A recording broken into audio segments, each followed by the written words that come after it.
بسم اللہ الرحمن الرحیم۔ السلام علیکم۔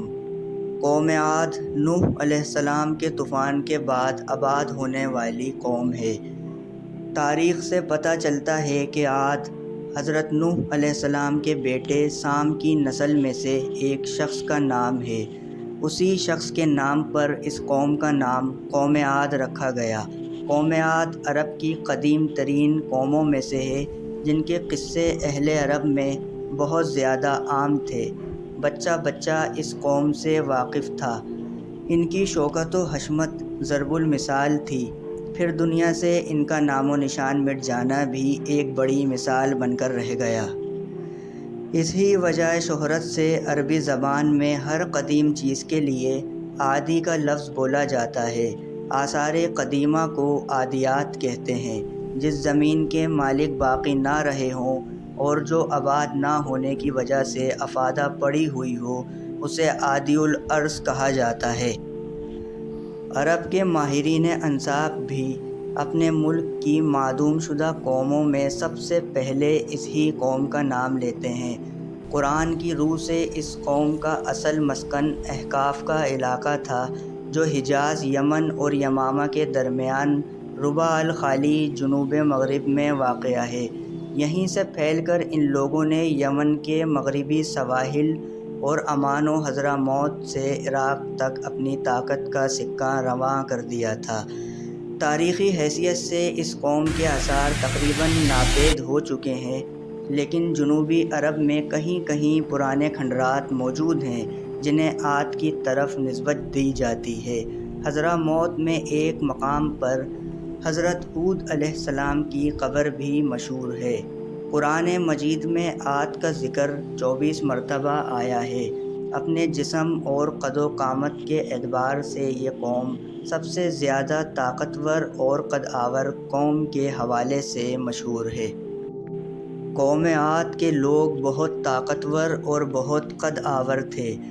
قرآن میں اللہ پاک نے فرمایا، اور ہم نے قوم عاد جیسی اور کوئی قوم پیدا نہیں کی۔ اپنی رہائش کے لیے ان لوگوں نے ٹیلوں میں عمارتیں اور محل بنا رکھے تھے، جو اپنے دراز قد اور شان و شوکت کو دیکھ کر کہتے تھے کہ ہم سے زیادہ زور آور کون ہے۔ تکبر میں ان کی آنکھوں پر غفلت کا ایسا اندھیرا چھایا کہ وہ یہ بھول چکے تھے کہ جس اللہ نے انہیں پیدا کیا وہ ان سے کروڑوں اربوں گنا زیادہ زور آور ہے۔ اللہ تعالیٰ نے فرمایا، اور ہم نے قوم عاد کی طرف ان کے بھائی ہود کو بھیجا۔ آپ نے کہا، بھائیوں، اللہ کی عبادت کرو، سوا اس کے تمہارا کوئی معبود نہیں، اور تم صرف اسی کی طرف لوٹائے جاؤ گے۔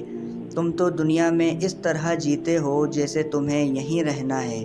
قوم عاد اللہ اور اس کے رسول کے انکاری تو تھے ہی، ساتھ ساتھ تکبر والے اور مر کر دوبارہ اٹھائے جانے کے بھی انکاری تھے۔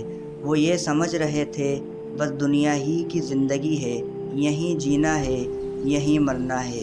جب قوم عاد نے حضرت ہود علیہ السلام کی نصیحتیں سنیں تو کہا، ہم کو تو لگتا ہے کہ ہمارے ہی کسی خدا نے تمہارا دماغ پھیر دیا کہ تم ہم سے ایسی احمقانہ باتیں کر رہے ہو۔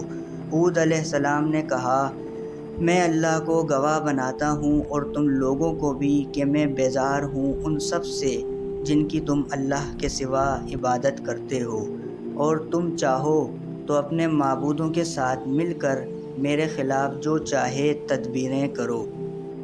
مجھے اللہ پر جو میرا اور تم سب کا رب ہے اس پر بھروسہ ہے۔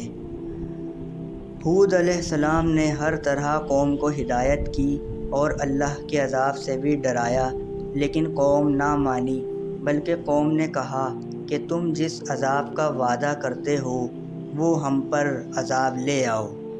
بالآخر حضرت ہود علیہ السلام اور جو ان پر ایمان لائے، اللہ نے انہیں بچا لیا اور مشرکوں پر اپنا عذاب بھیج دیا۔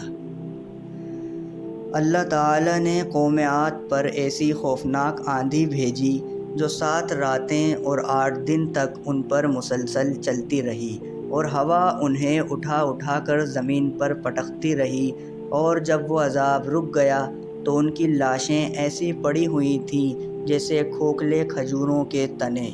اللہ ہم سب کو کامل ایمان پر موت عطا فرمائے۔ انشاءاللہ پھر حاضر ہوں گے ایک اور نئے واقعے کے ساتھ۔ جب تک اپنا خیال رکھیے گا۔ اللہ حافظ۔